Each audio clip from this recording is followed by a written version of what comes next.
উপদেষ্টা মাহফুজ আলম কিছুটা বেকায়দায় পড়েছেন। তিনি একটা ব্যাখ্যা দিয়েছেন। কালকে যখন নাকি তিনি একটি বক্তব্য দিয়েছিলেন, আমি একটু আ অবাক হয়েছিলাম। তিনি বলেছিলেন, "যারা মব জাস্টিস করছে তাদেরকে রেহাই দেওয়া হবে না এবং তাদেরকে ওই আম ডেভিল হান্ট সেই আওতায় আনা হবে।" সাম্প্রতিক সময়ে যে সরকার একটু বেকায়দায় পড়েছে, বিশেষ করে ৫ তারিখ এবং ৬ তারিখের ঘটনায়, সেই ঘটনার প্রেক্ষিতে হয়তো মাহফুজ আলম নিজের অবস্থানটাকে একটু আলাদা করতে চেয়েছেন। অনেকে মনে করেন যে এই ৩ ছাত্র উপদেষ্টা এবং বাইরের কারোর সম্মিলিত প্রচেষ্টায় ৫ এবং ৬ তারিখের ঘটনা ঘটে। তো মাহফুজ আলম হয়তো তার সঙ্গে একাত্ম না, সেটা প্রমাণের জন্য একটি বক্তব্য দিয়েছিলেন মব জাস্টিসের বিরুদ্ধে। তো এটা দেখে আমি একটু অবাক হলাম এবং বেশ সাহসী মনে হলো। মাহফুজ আলম আ উনারা যেই বেস তাদের যে অবস্থানটা, সে অবস্থানটা একটু উগ্র, একটু ইসলামী এইসব মিলায় হচ্ছে তাদের মূল ভরসার জায়গা। তো সেখানে যখন মব জাস্টিসের বিরুদ্ধে বলা হয়, তখন স্বাভাবিকভাবে ধরে নেওয়া হয় যে ৫ তারিখ এবং ৬ তারিখে আ যেই ঘটনা ঘটেছে, সেই ঘটনায় প্রধান উপদেষ্টা পর্যন্ত বিব্রত। বিএনপি সরাসরি বিরোধিতা করেছে, বলেছে যে এর দায়-দায়িত্ব সরকারকে নিতে হবে। অর্থাৎ এক ধরনের দোষারোপই করেছে যে আইন শৃঙ্খলা রক্ষাকারী বাহিনীর সামনে কিভাবে এই সব ঘটনা ঘটে একের পর এক। তো তার সাথে সুর মিলিয়ে হয়তো মাহফুজ আলম বলেছিলেন। কিন্তু আজকে পরিস্থিতি অনুধাবন করে তিনি তার অবস্থানটা একটু আলাদা করেছেন আবার। সেই অবস্থান থেকে তিনি সরে এসছেন। বলছেন যে এটা তিনি সতর্ক করেছেন। তাদেরকে কোনো হুমকি দেননি, হুঁশিয়ারি দেননি, কিন্তু সতর্ক করেছেন। তো খবরটা হচ্ছে এই যুগান্তরের ব্যাখ্যাটা দেখছি এইভাবে যে কাদের উদ্দেশ্যে হুঁশিয়ারি ব্যাখ্যা করলেন উপদেষ্টা মাহফুজ। মব সংস্কৃতি বন্ধের জন্য হুঁশিয়ারি দিয়েছিলেন উপদেষ্টা মাহফুজ আলম।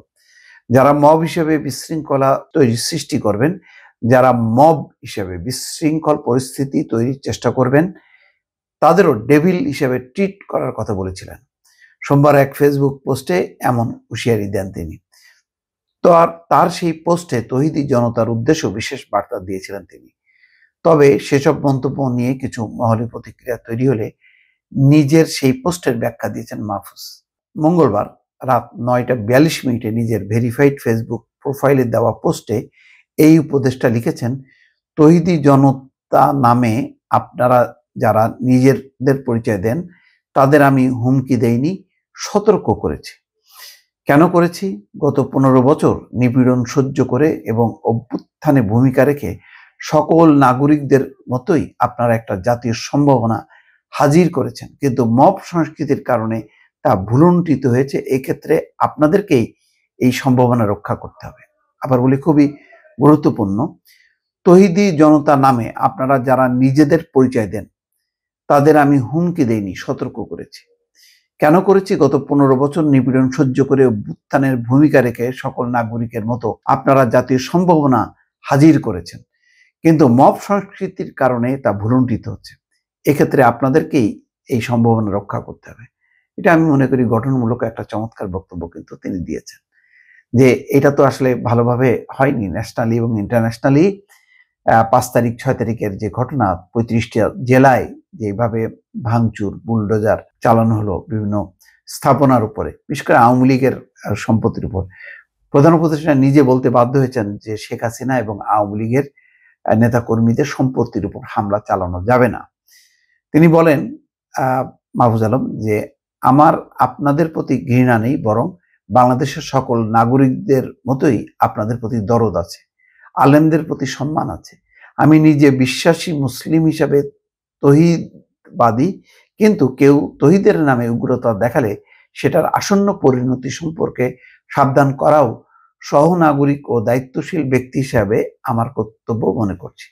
যারা রাষ্ট্রকে অস্থিতিশীল করার জন্য মব তৈরি করছে, বিশৃঙ্খলা করছে, তাদের উদ্দেশ্যেই কঠোর হওয়ার হুঁশিয়ারি দিয়েছেন জানিয়ে মাহফুজ যোগ করেন, বাংলাদেশে এখন স্থিতিশীলতা দরকার।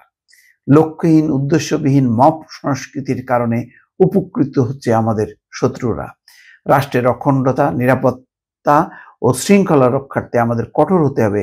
এই কঠোরতার হুঁশিয়ারি অপরাধীদের জন্য, যারা তৌহিদের কথা বলে নিপীড়ন করছে, নৈরাজ্য করছে।